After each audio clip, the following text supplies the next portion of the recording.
মতো তেল দিয়ে দিচ্ছি।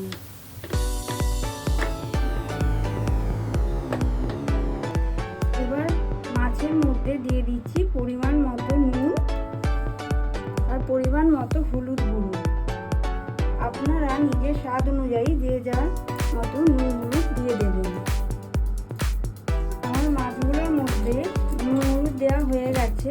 এবার ভালো করে আমি মাখিয়ে নিচ্ছি।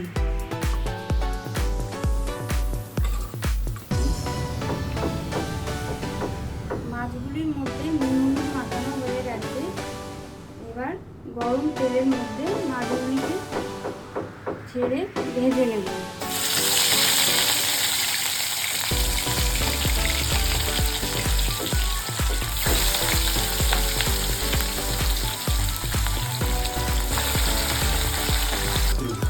মাছগুলি আমার একদিক ভাজা হয়ে গেছে।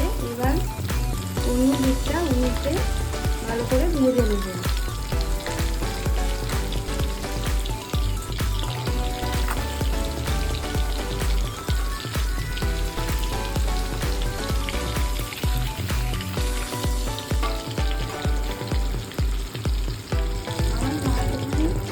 ভালো করে ভাজা হয়ে গেছে।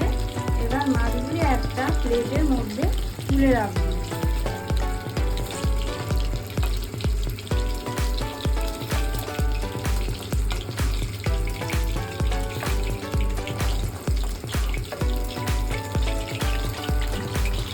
আমার সব মাছগুলি ভেজে তুলে নেওয়া হয়ে গেছে।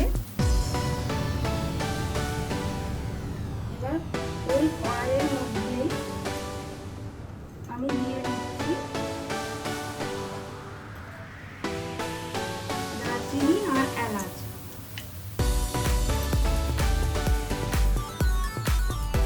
এবার দিয়ে দেব কড়াইয়ের মধ্যে গ্রেট করা পেঁয়াজ।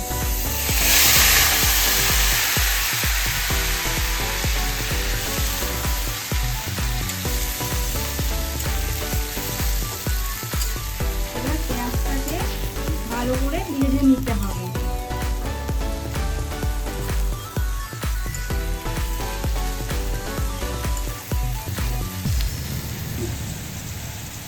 আমার পেঁয়াজটি হালকা ভাজা হয়ে গেছে। এবার ওর মধ্যে দিয়ে দেবো আদা রসুন গ্রেট করা।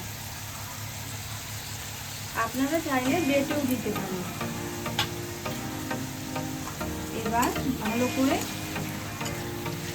ভেজে নিতে হবে, কাঁচা গন্ধটা চলে না যাওয়া পর্যন্ত।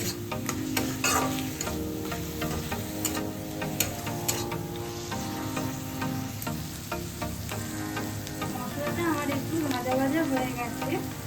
এবার ওর মধ্যে দিয়ে দেবো জিরে গুঁড়ো, হলুদ আর নুন পরিমাণ মতো। আপনারা নিজের স্বাদ অনুযায়ী পরিমাণ মতো দিয়ে দেবেন। এবার নাড়িয়ে নেবেন লো ফ্লেমে। মশলাটা আমার ভাজা ভাজা হয়ে গেছে। আর দেখতেই পাচ্ছেন আমার তেল বেরোতে শুরু করেছে মশলা থেকে। এবার ওর মধ্যে আমি পরিমাণ মতো জল দিয়ে দেব। আপনারা নিজের পরিমাণ অনুযায়ী জল দিয়ে দেবেন।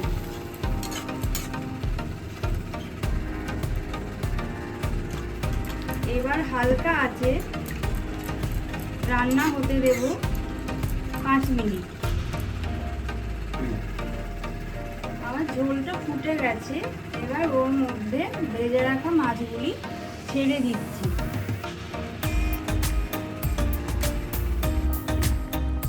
সব মাছগুলি কড়াইতে ছেড়ে দিলাম। এবার ঢাকা চাপা দিয়ে রান্না করতে হবে 10 মিনিট, লো টু মিডিয়াম ফ্লেমে।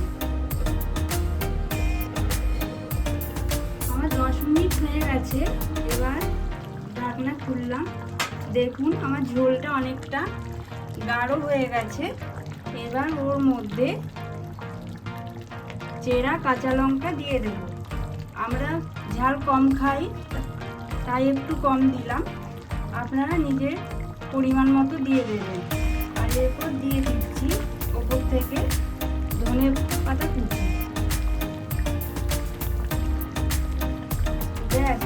রেডি। কাতলা মাছের এই রেসিপি গরম ভাতের সাথে পরিবেশন করুন।